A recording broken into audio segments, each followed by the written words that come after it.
और मेरे सुरवीरों, कैसे हो? आज हम पढ़ेंगे क्लास 8 के साइंस एनसीईआरटी, और जिसका चैप्टर का नाम है फसल उत्पादन एवं प्रबंधन। और ये अध्याय 1 है, जो कि बहुत ही इम्पोर्टेंट चैप्टर है। अगर मैं इम्पोर्टेंट कहूँ ना तो वो समझ लेना कि इंटरेस्टिंग मैं बोल रहा हूँ ना, नहीं तो मैं तो हर चैप्टर को ही इम्पोर्टेंट बोलता हूँ। तो वीडियो को पूरी देखिएगा, क्योंकि हर चीज़ मैं इसमें आपको एक्सप्लेन कर दूंगा।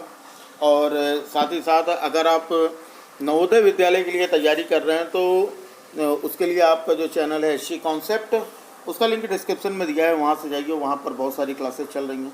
और साथ ही साथ आपको NCERT की बुक भी बहुत ही डीपली पढ़नी पड़ेगी, और एक एक चीज़ समझ के, क्योंकि उसके क्वेश्चन ऑब्जेक्टिव होते हैं ना, MCQs होते हैं, 4 विकल्प दिए होते हैं, उससे आपको आंसर देने रहते हैं। खैर, उन सब के बारे में अगर आपको नवोदय के बारे में जानकारी चाहिए तो लिंक डिस्क्रिप्शन में दे दिया है, वहाँ से जाकर आप वीडियो देख लीजिएगा और उस चैनल को सब्सक्राइब कर लीजिएगा। लेकिन इस वीडियो को शुरू करने से पहले आपसे एक रिक्वेस्ट है कि सारी चीज़ें आपको यहाँ पर फ्री ऑफ कॉस्ट मिलेंगी। सारी क्लासेस, लाइव क्लासेस है ना, मैथ, SST, इंग्लिश और साइंस, सारी चीज़ें फ्री मिलेंगी। तो आपको केवल करना क्या है, केवल आपको चैनल को सब्सक्राइब करना है, आधा अधूरा काम नहीं करना है। चैनल को सब्सक्राइब करके बेल आइकन को भी प्रेस कर लेना, ताकि हमारे हर क्लास की नोटिफिकेशन आपको मिल सके। ठीक है, चलो फिर। अब ये चैप्टर जब जो भी 25 से 30 मिनट का ये चैप्टर पूरा मैं कंप्लीट कर लूँगा, और उसके बाद फिर आपसे जब कोई पूछेगा ना पहला चैप्टर, तो आप सीधा बोलोगे क्या पढ़ लिया।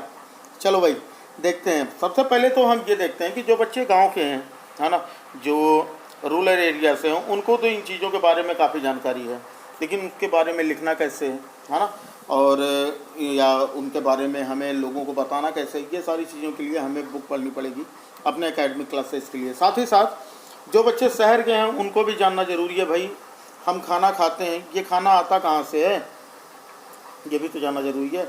ऐसा तो है नहीं कि भाई गए और जनरल स्टोर से ले आए तो जनरल स्टोर वाले ने बनाया है। नहीं, बनाने के पहले भैया जो भी है, दाल चावल है ना, जो कुछ भी हमारे घर में बनता है, कुछ भी पकता है, तो उसके पीछे बहुत से लोगों का बहुत हाथ है ना। बहुत से लोगों का मतलब सबसे पहले तो जो हमारे अन्नदाता, यानी कि हमारे किसान दोस्त लोग, ठीक, किसान दोस्त, किसान भाई, कुछ भी कह सकते हो। तो ये हमारे लिए सबसे ज़्यादा इम्पोर्टेंट है, और हमें इस चैप्टर में यही पढ़ना है कि कहाँ से चीज़ें कैसे प्रोड्यूस होती हैं, कौन सी चीज़ कैसे बनती है ना। चावल कैसे होता है, गेहूँ कैसे होता है, कौन सी ऋतु में कौन सा फसल होता है। बेसिकली हिंदी मीडियम के लिए चैप्टर है, इंग्लिश मीडियम के लिए भी उनके लिए अलग प्लेलिस्ट बन जाएगी, वहाँ पर अपनी क्लासेज ले सकते हैं, इंग्लिश मीडियम के लिए भी। चलो फिलहाल अभी हम लोग पढ़ते हैं। तो सबसे पहली चीज़ तो ये है कि ये होता क्या है भाई, हमें इसकी ज़रूरत क्यों पड़ी। आज के अगर कुछ साल पहले जाओ, कुछ साल क्या मतलब हज़ारों साल पहले जाओ, तो उस समय जो ह्यूमन होते थे, जो मनुष्य होता था, वो कैसा होता था, आदि मानव जीवन जीता था, है ना। नंगे घूमता था, इधर उधर घूम घूम के खाना बटोरता था, फसलें खा लेता था। अरे फसलें होती नहीं थी, मतलब कंदमूल खा लेता था, फल खा लेता था, है ना, पत्तियाँ वगैरह खा लेता था, फिर जानवरों को मार के खा लेता था। लेकिन कब तक करता, आखिर आदमी को कभी कभी होता है कि खाने को नहीं मिला, तो आदमी को कलेक्ट करने की ज़रूरत, मतलब इकट्ठा करने की ज़रूरत पड़ेगी। तो इन सभी चीज़ों को ध्यान में रखते रखते जिस तरह से आदमी का डेवलपमेंट शुरू हुआ, उन्होंने खेती करनी शुरू की, है ना।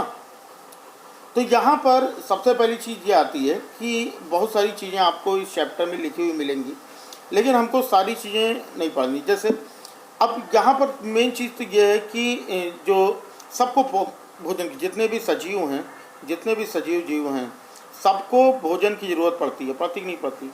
हम इसके पहले पढ़ चुके हैं पौधों के बारे में, लास्ट क्लास में 7th में ही, कि जो पौधे होते हैं वो प्रकाश संश्लेषण के द्वारा, यानी सूर्य के प्रकाश से अपना भोजन बनाते हैं, तो उनको तो फिलहाल खेती करने की जरूरत ही नहीं है।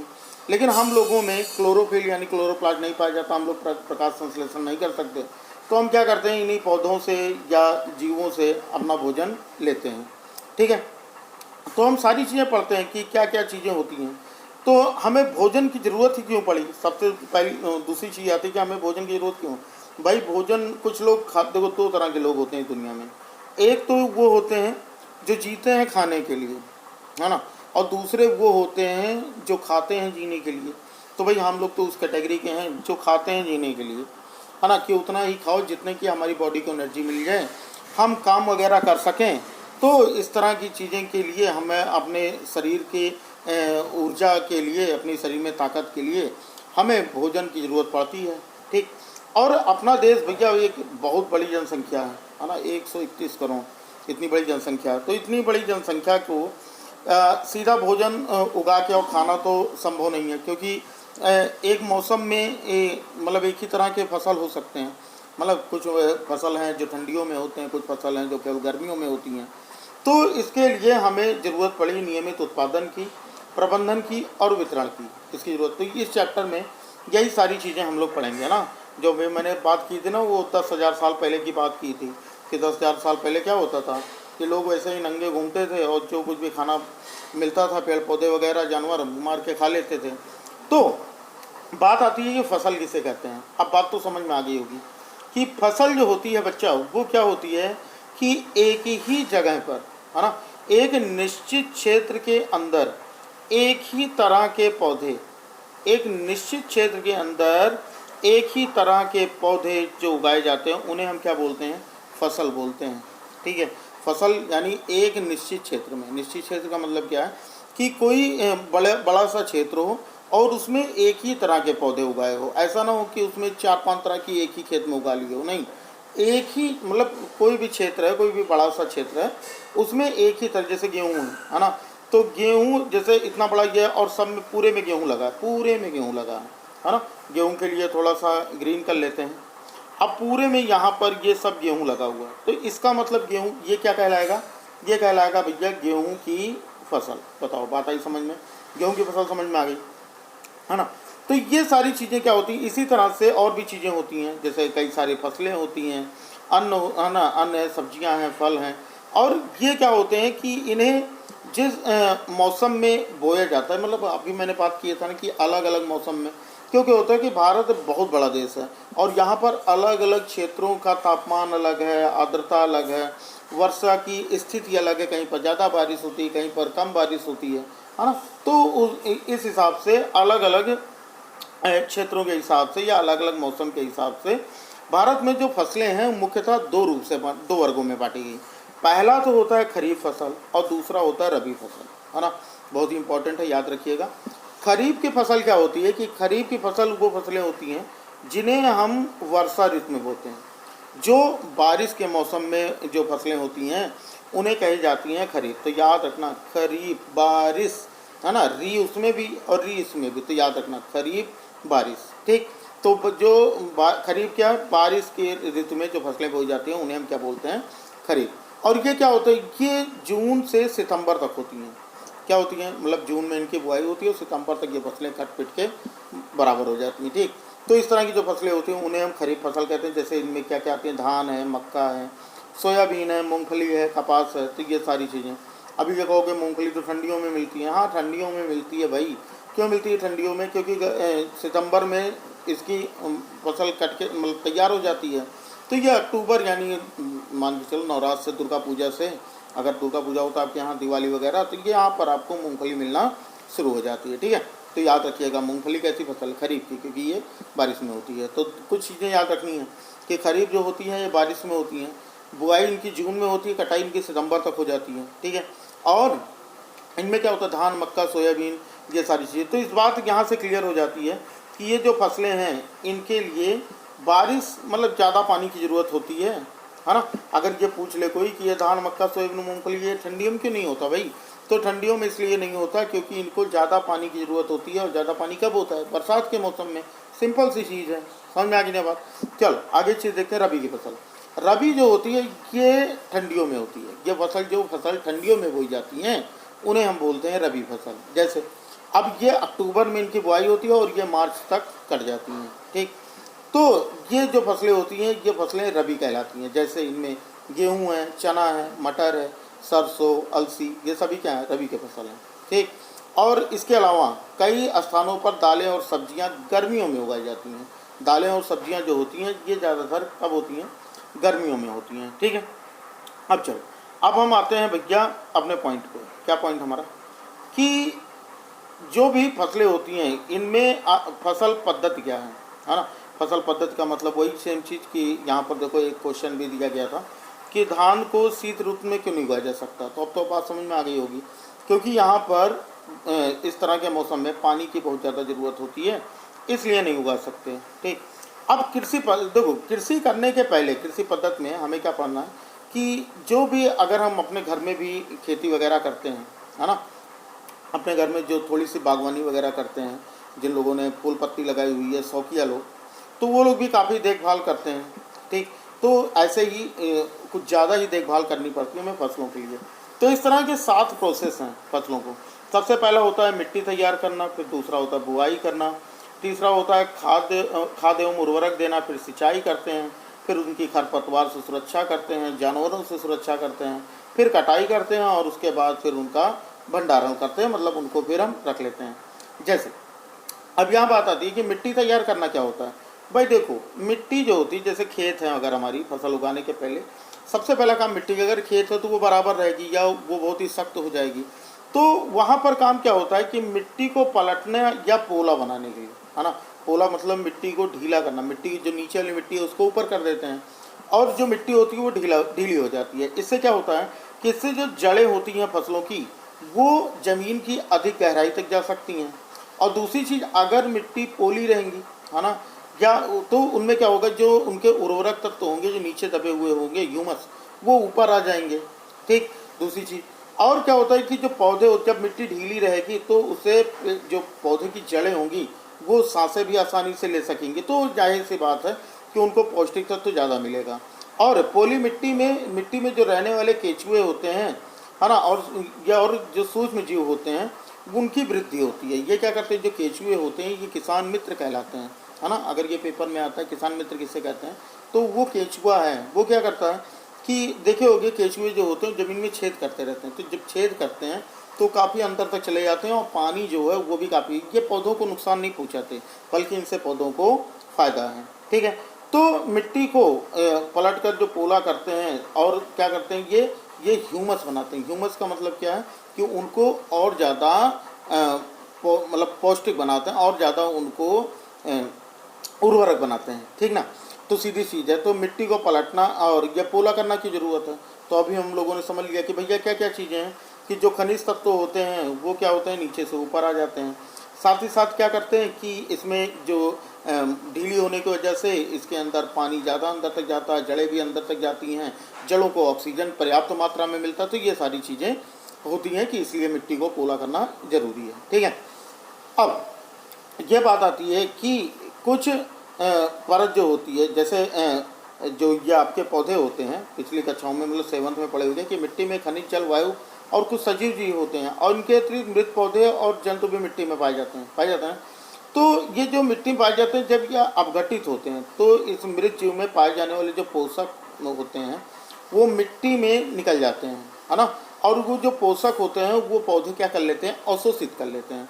मतलब जो उसमें छोटे छोटे कीड़े मकोड़े होते हैं ना, उनमें मतलब पोषक तत्व पाए जाते हैं और जब ये मर जाते हैं तो जो मिट्टी होती है वो उसमें अब्जॉर्ब हो जाती है और पौधे मतलब अवशोषित हो जाती है और पौधे उस पोषक तत्व को अवशोषित कर लेते हैं। ठीक, तो क्योंकि कुछ परत के कुछ सेंटीमीटर की मिट्टी के पौधे वृद्धि में सहायक हैं, इसे उलटने पलटने और पोला करने से पोषक पदार्थ ऊपर आ जाते हैं। बात आगे नहीं समझ में, मैंने ये बात पहले भी बता दी थी आपको। तो यही लिए भैया जरूरी है कि मिट्टियों को पोला करना, है ना, या फिर उन्हें पलटना। बताओ बात आगे समझ में। तो ये जो प्रोसेस होता है भैया कि मिट्टी को पलटना या पोला करना, इसको हम बोलते हैं जुताई। क्या कहलाता है, जुताई कहलाता है। तो पहला प्रोसेस क्या है, जुताई का। ठीक है, और जुताई करने से क्या होता है, जब हम पानी डालते हैं तो पानी क्या हो जाती है, पानी और अंदर तक मतलब गहरे तक चली जाती है। ठीक, कभी कभी ये होता है कि जुताई के पहले ही खेतों में खाद डाल दिए जाते हैं। खाद के बारे में हम आगे पढ़ेंगे। ठीक है, खेतों में खाद डाल दिए जाते हैं जिससे जब बाद में जुताई की जाती है तो वो खाद अच्छे से मिट्टी में मिल जाते हैं और वो ज़मीन काफ़ी ज़्यादा उर्वरक हो जाती है। ठीक है, अब इन सभी चीज़ों के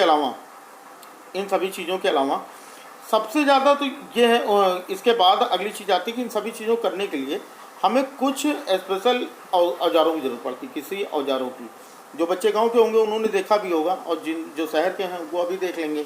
ठीक है, तो क्या होती है कि कृषि अच्छी उपज और बुआई के पहले मिट्टी को भुरभुरा करना जरूरी होता है। अब ये भुरभुरा कैसे करते हैं, मान लो पलट दिया गया तो भुरभुरा करने के लिए बहुत सी चीज़ें काम में आती हैं, जैसे हल है, कुदाली है, कल्टीवेटर है ना। तो इस तरह के ये प्रमुख औजार हैं जो खेती में प्रयोग किए जाते हैं। अब यहाँ बात आती है कि अगर ये सारी चीज़ें, जैसे पहले के समय में क्या होता था कि प्राचीन काल से, पहले के समय से हल का जो उपयोग होता है वो जुताई के लिए, खाद या उर्वरक मिलाने के लिए, ठीक, और खरपतवार निकालने के लिए, मिट्टी खोजने के लिए हल का ही प्रयोग किया जाता था। अच्छा, हल क्या होता है? कुछ बच्चे जानते हैं, कुछ बच्चे नहीं जानते। जो नहीं जानते वो जान ले कि हल जो होता है वो लकड़ी का एक होता है। क्या होता है? लकड़ी का बना हुआ इस तरह का एक हल होता है। ये देखो, तुमको यहाँ पर अगर मैं जूम करूँ तो ये आपको थोड़ा सा क्लियर दिखेगा ना। तो ये होता है, ये हिस्सा पूरा ये लकड़ी का होता है, ये वाला हिस्सा, ठीक है, ये हिस्सा लकड़ी का होता है, और ये जो होता है ये लोहे का होता है, ठीक। ये जो ये होता है फॉल सैफ्ट बोलते हैं इसको, हल सैफ्ट बोलते हैं। और ये वाला जो हिस्सा होता है ये क्या कहलाता है? फाल कहलाता है, ठीक है ना। और इसको बैल में, घोड़े में, ऊँट में इस तरह से बांध कर इसको चलाया जाता है। फिलहाल अभी तक मैंने तो केवल बैल के साथ ही देखा है। अगर आपने भी देखा तो कमेंट बॉक्स में बताइए, है ना। जिन बच्चों ने भी देखा है और जिन्होंने नहीं देखा है वो यहाँ पर देख सकते हैं, और जिन लोगों ने घोड़े से या फिर ऊँट से देखी है वो लोग भी बता दें, ठीक। तो यहाँ पर क्या होता है कि इसमें 2 जोड़ी बैल लगते हैं, और इसका जो अगला हिस्सा होता है उसको बैल के आगे यहाँ पर देखो ये बांध दिया गया है, ठीक है ना। यहाँ पर ये बांध दिया गया है, ठीक। तो क्या होता है इससे कि और पीछे की तरफ से किसान जो होता है वो उन्हें पकड़ कर खींचता है और दबा कर चलता है, जिसकी वजह से अंदर गहरे तक गड्ढा हो जाता है। ये हल सैट, जो लंबी लकड़ी होती है उसे हल सैट बोलते हैं, और जो लोहे की तिकोनी पत्ती होती है उसे फाल कहते हैं, ठीक है। और अब ये हो गया, तो ये सारी चीज़ें हो गई कि इसको किस तरह से यूज किया जाता है। पहले तो लोहे का होता था, लेकिन अब देसी लकड़ी की जगह, मतलब अब लोहे ने ले लिया। पहले लकड़ी के बनते थे, अब लोहे के बनते हैं, ठीक है। अगली चीज़ क्या आती है बच्चा? कुदाली। कुदाली क्या है? कुदाली पर बहुत से लोगों ने देखा होगा कि ये एक सरल औजार है, और इसका उपयोग क्या होता है कि खर पतवार निकालने के लिए, मिट्टी को पोला करने के लिए करते हैं। अब जैसे बुआई के पहले इनका प्रयोग होता है, इन्हीं की फसल लगाने के बाद, ठीक है ना। फसल लगाने के पहले जब मतलब वो हो जाती है जुताई, तो उसके बाद होती है, इसका क्या होता है कि एक सिरे पर लोहे की चौड़ी और मुड़ी हुई प्लेट होती है इसमें, है ना। फोटो देखते हैं कहाँ पर, ये रहा। तो इस तरह से इसकी होती है, और ये किसान के पकड़ने के लिए होता है। ये इसका हैंडल होता है, ये मुड़ी हुई प्लेट है, ये लोहे की है। और ये जोत है, जो भी बैल या जो भी जानवर हम प्रयोग करेंगे उसको यहाँ पर बांध कर खींचा जाता है। और इससे किया क्या जाता है? इससे मिट्टी को पोला किया जाता है, साथ ही साथ इससे खरपतवार भी निकाला जाता है, ठीक। इतनी चीज़ समझ में आ गई होंगी। अगली चीज़ आती है कल्टीवेटर। देखो, बड़े स्तर पर सिंचाई अगर मान लो खेती करनी है तो हमें आधुनिक औजारों का प्रयोग करना पड़ेगा। तो कल्टीवेटर एक आधुनिक औजार है। ये क्या होता है? ये ट्रैक्टर में देखो, ये पीछे की ओर ये लगा हुआ, थोड़ा सा जूम अगर कर लेते हैं तो आपको थोड़ा और क्लियर दिखेगा ना। तो ये देखोगे, ये ट्रैक्टर के पीछे ये लगा हुआ है। इसमें क्या होता है ना कि 5-6 पाइप जैसी संरचनाएं होती हैं, मतलब लोहे की संरचनाएं होती हैं, और ये क्या ट्रैक्टर से खींचे जाते हैं, और ये भी जुताई करती हैं बराबर ही।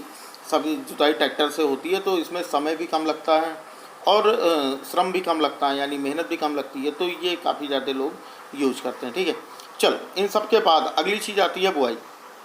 अब बुआई में हम क्या करते हैं कि बुआई करने के पहले, बुआई क्या कहलाती है भाई? बीजों या पौधों का लगाना ही बुआई कहलाती है। खेतों में बीजों या पौधों को जो हम लगाते हैं उसी प्रोसेस को हम बुआई बोलते हैं, ठीक है। तो बुआई करने के पहले देखो, बुआई करने के पहले किसान को अधिक उपज की लालसा होती है। वो चाहता है कि वो ज़्यादा से ज़्यादा फसल उपज करे। तो इसके लिए वो मतलब अच्छी गुणवत्ता वाले और साफ स्वस्थ बीजों का प्रयोग करने के लिए उसका चयन करता है, ठीक। और ये हमको कैसे पता लगेगा कि कौन सा अच्छा है, कौन सा ख़राब है? तो जैसे अगर मान लो कि आपके पास एक गिलास पानी लेना आप, ठीक है, और उसमें से पानी लेने के बाद उसमें आप चावल के कुछ दाने डाल देना, ठीक है, चावल के कुछ दाने डाल देना। अब ये देखोगे कि कुछ दाने होंगे जो ऊपर तैरते हुए मिलेंगे, और कुछ दाने होंगे जो नीचे डूब जाएंगे। तो जो ऊपर तैरते हुए दाने होंगे वो बीज खराब हैं, जो डूब गए वो अच्छे हैं। क्यों? क्योंकि उनमें कीड़े लग गए हैं, वो खोखले हो गए, बिल्कुल खाली हैं, तो इसका मतलब वो बेकार हैं, ठीक। तो इस तरह से, और उनसे फसलें अच्छी नहीं होंगी, ठीक। तो क्षतिग्रस्त बीजों से फसलें अच्छी नहीं होती, इसलिए किसान को सबसे पहले बुआई के पहले अच्छे किस्म के बीज और औजारों के बारे में जानना बहुत ज़रूरी है। तो आप लोग भी जानो, और जो आपके आसपास खेती करते हो उनको इसके बारे में बताओ ज़रूर, ठीक है ना। चलो, अब हम आते हैं मेन मुद्दे पे। सबसे पहली चीज़ आती है परंपरागत औजार। ये क्या होते हैं? परंपरागत जो पहले से ही शुरू से होते चले आ रहे हैं पुराने टाइम में, है ना। पहला जो औजार दिया गया है कि इसमें क्या होता है कि एक कीप होता है ना, इस्तेमाल ये एक कीप होता है। और कीप का हिसाब किताब क्या है बच्चा कि उसमें ऊपर से ये मतलब 2 या 3 निकले वाले सिरे पाइप से गुजरते हैं, इसमें से पाइप लगी होती है, यहाँ पे ऐसे ऐसे 3 ऐसे ऐसे करके स्ट्रक्चर होते हैं। ऊपर से मतलब मिट्टी को भेद कर, मतलब मिट्टी में बीज को मिलाकर ऊपर से भर दिया जाता है। और इसके बाद बैल को बांध कर इस तरह जैसे जुताई होती है उसी तरह से बुआई भी होती है। तो ये सारा प्रोसेस, इससे होता क्या है कि बीज ज़मीन के काफ़ी अंदर तक चले जाते हैं, जिसको चिड़िया वगैरह खा नहीं पाती, नहीं तो वैसे चिड़िया खा लेंगी तो कैसे फसल होगी, है ना। तो ये होगा। या दूसरी चीज़ आती है सीड ड्रिल। वो तो पारंपरिक तरीका था। आधुनिक तरीके में अगर देखोगे तो सीड ड्रिल का प्रयोग। सीड ड्रिल क्या चीज़ है? देखो, सीड ड्रिल जो होती है ये ट्रैक्टर से ऑपरेट की। जो चीज़ बैल और ट्रैक्टर में अंतर तो होगा ही ना, बैल से टाइम ज़्यादा लगेगा, भाई ट्रैक्टर से कम लगेगा, तो यह आधुनिक है। और इसमें क्या होता है, इसमें देखो 1 2 3 4 5 फिर इधर की तरफ भी ऐसे ऐसे होते हैं। ये क्या करते हैं, यहाँ ऊपर से यहाँ बीज डाल दिए जाते हैं, ठीक है। तो ये क्या करते हैं भाई, ये जब ट्रैक्टर से होता है तो ये लगातार और समान दूरी पर बीजों को बोते चलते हैं, ठीक है। तो इससे समय की भी बचत होती है, श्रम की भी बचत होती है, और काफ़ी अच्छी तरह से बुआई भी हो जाती है। तो ये तो रहा भैया प्रोसेस इसका, ठीक। अब देखो आगे आते हैं। जैसे अगर मान लो ये दूर दूर ना हो तो क्या हो, अगर मान लो कि फसलें बीज जो हैं बहुत नज़दीक नज़दीक लग गए तो क्या होगा, तो भी फसलें अच्छी नहीं होंगी। हम कितनी भी अच्छी तरह के बीज ले आए हैं, लेकिन अगर वो बहुत ज़्यादा नज़दीक हो गए तो भी उनमें फसल अच्छी नहीं होगी। क्यों नहीं होगी भाई? देखो, अगर हम नज़दीक नज़दीक पौधे बोएंगे, है ना, नज़दीक नज़दीक हमारे पौधे रहेंगे, तो जो आगे जिन पर धूप अच्छी लगेगी वो तो अच्छे हो जाएंगे, लेकिन पीछे वाले जो होंगे उनको सूर्य का प्रकाश नहीं मिलेगा, पोषक तत्व तो जल की पर्याप्त मात्रा नहीं मिल पाएगी, है ना। तो इसकी वजह से वो फसल नहीं अच्छी होगी। इसलिए घन, जब पौधे में ज़्यादा घनापन आ जाता है तो कुछ पौधे उसमें से निकाल भी दिए जाते हैं। चल, ये बात आ गई होगी समझ में। अगली चीज़ जो आती है भैया वो आती है खाद एवं उर्वरक मिलाना। अब इसका क्या मतलब है, खाद एवं, ये क्या चीज़ें होती हैं भैया? ये होता है ना कि जैसे मिट्टी जो होती है, अगर उसमें हम लगातार खेती कर रहे हैं तो उसके जो पोषक तत्व हैं, जो उसमें खनिज पदार्थ जो भी पाए जाते हैं वो समाप्त होने लगते हैं। तो उन्हीं को बढ़ाने के लिए खाद या उर्वरक का प्रयोग करते हैं, ठीक। तो ये मिट्टी वो पदार्थ जो मिट्टी का पोषक स्तर बनाए रखने के लिए मिलाया जाता है, मतलब मिट्टी के पोषक तत्वों को बनाए रखने के लिए मिलाया जाता है, उन्हें हम बोलते हैं खाद एवं उर्वरक। बताओ, बात आई समझ में? अब देखो यहाँ पर ये बात समझ में आ गई। तो इस तरह के ये जो होते हैं ना, ये 2 तरह के होते हैं, एक तो होता है खाद, एक होता है उर्वरक। इन दोनों में अंतर क्या होता है? खाद और उर्वरक में अंतर क्या होता है? तो अगर हम देखें तो दोनों सेम चीज़ें काम करती हैं, लेकिन ये जो उर्वरक होते हैं ये मानव निर्मित लवण, मतलब मनुष्य बनाता है इसे, केमिकल प्रोसेस से, रासायनिक प्रक्रियाओं से मनुष्य से, वैज्ञानिक लोग बनाते हैं ना। और जो खाद होता है वो खाद क्या है, ये प्राकृतिक होता है, जैसे गोबर से या पौधे से, है ना, या कोई जानवर हो गया, अगर ये सड़ जाते हैं तो इनसे खाद बन जाता है, ठीक। दूसरी चीज़ क्या आती है कि उर्वरक जो होता है ये फैक्ट्री में बनता है, और ये खाद जो है ये खेतों में बना सकते हो। उर्वरक मिट्टी को ह्यूमस प्राप्त नहीं होती, ह्यूमस, और खाद से मिट्टी को ह्यूमस प्रचुर मात्रा में। ह्यूमस क्या होता है?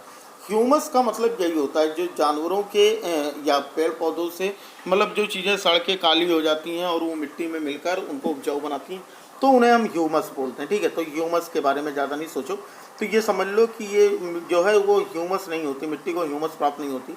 और ये तो नुकसान भी कर सकता है ना। जो उर्वरक होता है ये हमारी फसलों को शायद नुकसान भी कर दे, लेकिन खाद जो होते हैं ये नुकसान, क्योंकि ये पूरी तरह से प्राकृतिक है। अगली चीज़ ये आती है कि उर्वरक में पादप पोषक जैसे कि नाइट्रोजन, फास्फोरस, पोटेशियम, ये सब प्रचुर मात्रा में होते हैं, और जबकि खाद में पादप पोषक जो होते हैं वो थोड़े कम होते हैं। तो ये अंतर रहा इनमें। और इसके अलावा हमारे लाभ क्या है? खाद से हमारे, खाद और उर्वरक में तो अंतर हम समझिए, लेकिन इससे हमारे लाभ क्या है? तो देखो, जैविक खाद जो होते हैं ना वो उर्वरक की अपेक्षा अधिक अच्छी मानी जाती है। जो जैविक खाद होते हैं, मतलब जो हम खेतों में बनाते हैं, है ना, इसका मुख्य कारण क्या होता है कि इससे मिट्टी की जल धारण क्षमता में वृद्धि होती है। क्या होता है, यानी ये मिट्टी पानी को ज़्यादा रोक सकता है। उसके अलावा अगर ये क्या करता है, ये मिट्टी को भुरभुरी बना देता है, यानी उसमें छेद हो जाते हैं जिसमें गैस आसानी से मिट्टी के अंदर पहुंच जाती है और पौधों को ऑक्सीजन बढ़िया से मिलती है, ठीक। और इसके अंदर क्या होते हैं कि इसमें जीवाणुओं की संख्या में जो मित्र जीवाणु होते हैं जो हमारी फसलों के लिए फायदेमंद है उनकी वृद्धि होती है। वहीं उर्वरक में क्या होता है ये नहीं कर पाते क्योंकि ये जी नहीं पाते क्योंकि वो क्या होती है, वो रासायनिक होती है। ठीक। और क्या होता है, जैविक खाद से मिट्टी का जो गठन होता है वो सुधर जाता है। मतलब मिट्टी जो होती है उसका अगर उपजाऊपन खत्म हो रहा है तो धीरे धीरे क्या होता है वो सुधरने लगता है। तो जल में घुसे हुए पोषक का जो यहाँ पर होते हैं, ये सारी चीज़ें आपको समझ में आ गई होंगी। अब हम आगे चीज़ बढ़ते हैं सिंचाई पर। ठीक। तो सिंचाई का क्या मामला भैया, सिंचाई क्या होता है भाई? अब ये भी कोई बड़ी चीज़ तो है नहीं, क्योंकि जब जीवित रहने के लिए भी सभी को पानी की ज़रूरत है ना। चाहे वो हम हो या आप हो या कोई भी एनिमल हो तो पानी की ज़रूरत है। उसी तरह पौधे भी हैं, तो समय समय पर उनको पानी, क्योंकि पौधे जो होते हैं ना वो अपनी जड़ों से जो जल का अवशोषण करते हैं, है ना। और उन जलों में से क्या जाता है, खनिज और उर्वरक वो भी अवशोषित होते हैं। यानी पौधों में लगभग 90% जल होता है। और इसके लिए उनको पानी की कमी ना हो तो उनको हम पानी देते हैं। और ये क्या कहलाता है, यही भैया पानी पौधों में जल डालना ही क्या कहलाता है, सिंचाई कहलाता है। बात आ गई समझ में।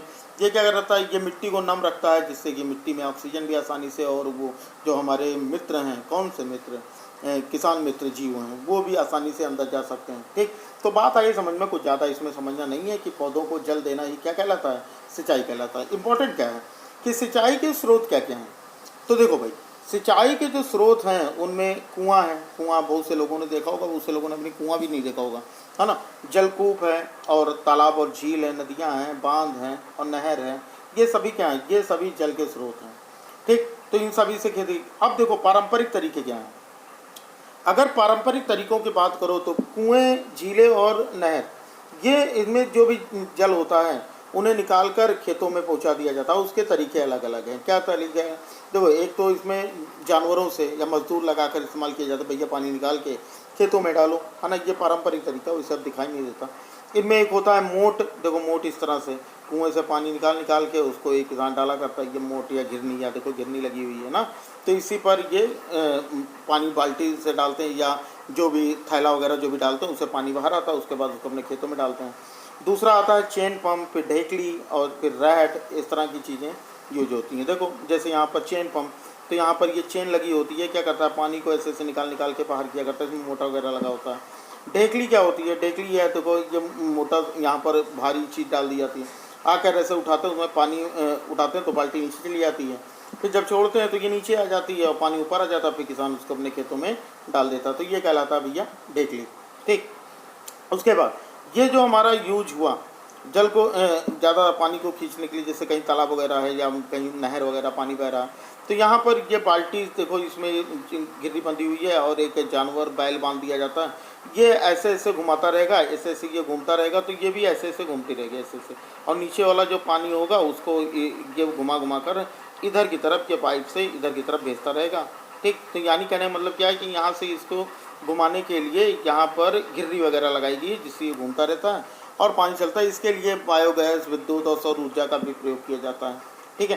तो ये सारी चीज़ें इनके साथ। फिर सिंचाई की जो आधुनिक विधियाँ हैं वो क्या हैं, ये तो पारंपरिक, अब आधुनिक ही हमको दिखाई देंगी, है ना। सबसे पहली चीज़ तो आती है छिड़काव तंत्र, यानी स्प्रिंकलर सिस्टम। छिड़काव तंत्र में क्या होता है, इसमें जो असमतल भूमि के लिए किया जाता है, जहाँ पर ज़मीन जो है वो बराबर नहीं होती। जैसे अगर ज़मीन बराबर होती है, हम पानी डालेंगे तो पानी समान लेवल से बहेगा। लेकिन अगर ऐसा नहीं होता तो हम क्या करते हैं कि यहाँ पर एक सिस्टम इस तरह से बैठाते हैं जहाँ पर पाइप जो लगे होते हैं उनके ऊपरी सिरों पर नोजल लगे होते हैं, मतलब जैसे टोटी लगी होती है घर में ऐसे, और जितने भी प्लांट होते हैं सबके पास तक मतलब बीच बीच में लगे रहते हैं। और ये क्या करते हैं कि जैसे फाउंटेन देखो ना, फवारा जैसे पिचकारी होती है, उसी तरह से ये फवारा छोड़ा करते हैं और पौधों को जितने जल की ज़रूरत होती है, जैसे बारिश का पानी होता है बरसता, उसी तरह से ये सिंचाई होती है। ठीक है। तो ये होता है छिड़काव तंत्र। अगली आती है ड्रिप तंत्र। ड्रिप तंत्र में क्या होता है कि जैसे फलों की खेती वगैरह जिनको लगातार पानी की ज़रूरत पड़ती है, तो इस तरह के जो होते हैं उनमें क्या होता है कि इस तरह से पाइप लगाई जाती है, ये मोटर लगाना, और यहाँ पे ऐसे ऐसी ये पाइप लगी होती है हर फसल के बगल में। ठीक है। जो फसल जो होती है वो सीधे सीधे हर कतार में, और इनके बीच बीच में छेद होता है, तो यहीं पर ये पानी टपका करते हैं। ठीक। तो इससे क्या होता है, जितनी ज़रूरत होती है उतनी पौधों को पानी मिलता रहता है डेली, और इससे ज़्यादा पानी का नुकसान नहीं होता। तो ये तो रही भाई ये बात सिंचाई की। अब बात आते हैं खरपतवार से सुरक्षा। ये भी बहुत ज़रूरी काम है भाई। हमने सब कुछ कर लिया, लेकिन अगर खरपतवार आ गए ना तो वो हमारी पूरी फसल बर्बाद कर देंगे। खरपतवार क्या होते हैं, मतलब जो हम नहीं चाहते, जो हम मतलब हम तो अगर गेहूं की खेती की तो हम गेहूं चाहेंगे, लेकिन उसी में गेहूं का मामा भी आ जाता है ना, काफ़ी सारे बच्चे जानते भी होंगे। तो इस तरह की जो चीज़ें होती हैं, जो अनवांटेड प्लांट्स होते हैं, अवांछनीय पौधे होते हैं, उन्हीं को खरपतवार कहते हैं। और खरपतवार को हटाने का जो प्रोसेस होता है, जो तरीका होता है, उसे हम कहते हैं निराई, है ना। निराई के क्या होता है कि निराई से जो काफ़ी सारे पौधे ऐसे होते हैं, है ना, जो कि पौधों को विषैले भी बना सकते हैं, या पौधों में फसलों के बीच में ज़्यादा घनापन आ जाएगा, जिससे कि फसलें ज़्यादा मतलब अच्छी नहीं होंगी। तो ये फसलों को काफ़ी नुकसान करते हैं। और इनको निकालने के लिए काफ़ी सारे केमिकल मतलब रासायनिक पदार्थों का प्रयोग, जिन्हें खरपतवार नाशी कहते हैं, उनमें से एक नाम आपकी बुक में दिया गया 2,4-D, है ना, इसका छिड़काव किया जाता है। अच्छा, ये क्या होते हैं, इनसे खरपतवार तो मर जाते हैं, लेकिन फसल को इनसे कोई नुकसान नहीं होता, ठीक। और इनको छिड़कते कैसे, वही स्प्रेयर आता है, तो स्प्रेयर में डालकर, जैसे फवारा होता है पिचकारी वगैरह से, तो उसमें उससे का छिड़काव करते हैं, ये नहीं कि डाल के पूरा उड़ेल दें, ठीक है। तो ये सारा इतना प्रोसेस ये होता है। ये देखो स्प्रिंकलर यहाँ पर दिया है, ये पीठ पे ऐसे बांध के, आपने कभी देखा भी होगा इस तरह का, है ना। तो इस तरह से ये इसमें छिड़काव करते हैं, समझ में आ गई बात। तो ये जो छिड़काव करने के लिए बहुत ज़्यादा ज़रूरी है कि बहुत सावधानी बरतनी चाहिए, क्योंकि ये रासायनिक पदार्थ होते हैं जो कि अगर हमारे शरीर के अंदर चले गए तो उनको नुकसान कर सकते हैं। इसलिए जब इनका प्रयोग करना चाहिए तो अच्छी तरह से गमछे से अपना नाक और मुंह अच्छे से ढक लेना चाहिए, ठीक। चलो, सब कुछ हो गया भैया, हमारी फसल हो गई तैयार। अब हम कर लेते हैं इनकी कटाई, ठीक। तो कटाई भाई, फसल अगर हम बोए हैं, हम इतने दिन तक 6 महीने तक, 4 महीने तक, हम 3 से 4 महीने लगाए हैं, तो हम इसको काटेंगे भी, है ना। तो इसके लिए जो हमारे देश में प्रयोग होता है उसको बोलते हैं दरांती, जिसको बोलते हैं हाशिया। क्या बोलते हैं, हाशिया, ठीक है। और जो आधुनिक मशीन है उसको बोलते हैं हार्वेस्टर। ये क्या करता है कि हार्वेस्टर जो होता है, या तो पौधे को जड़ से उखाड़ लेते हैं, या फिर उनको सबसे निचले हिस्से से हम काट लेते हैं। तो उसके बाद इसमें कुटाई की जाती है इसकी, और कुटाई करने के बाद फिर एक मशीन का प्रयोग किया जाता है जिसे हम बोलते हैं हार्वेस्टर। हार्वेस्टर क्या करता है कि फसल में जो बीज होते हैं, उन दाने, उनको भूसे से, बीज या दानों को भूसे से अलग कर देता है, और इसे हम बोलते हैं थ्रेसिंग। तो अगर ये आता है थ्रेसिंग क्या है, तो ये होता है कि काटी गई फसलों से बीज से भूसों को अलग करना थ्रेसिंग कहलाता है ना। और ये काम कौन करता है, एक कंबाइन मशीन से किया जाता है। कंबाइन मशीन इस तरह का, ये कंबाइन मशीन है, ठीक। इसमें हार्वेस्टर और थ्रेसर दोनों मिला हुआ है। क्या है, कंबाइन है। कंबाइन जो है, इसमें हार्वेस्टर और थ्रेसर दोनों मिला हुआ है। और छोटे जो खेत वाले किसान होते हैं वो क्या करते हैं, इसका प्रयोग नहीं करते, वो उन्हें फटक कर, यानी ये देखो विनोइंग मशीन होती है, फटक कर क्या करते हैं, जैसे सूप देखे होगे घर में, क्या होता है, कोई चीज़ें होती हैं तो सूप से उससे भूसे वगैरह या जो उसके अनवांटेड चीज़ें हैं, अवांछनीय चीज़ें हैं, हल्के फुल्के, उनको निकालते हैं।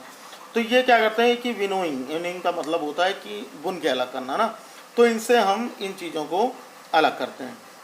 तो इस तरह से भाई ये सारी चीज़ें हो गई। 3-4 महीने के परिश्रम के बाद मिल गई हमारी फसल।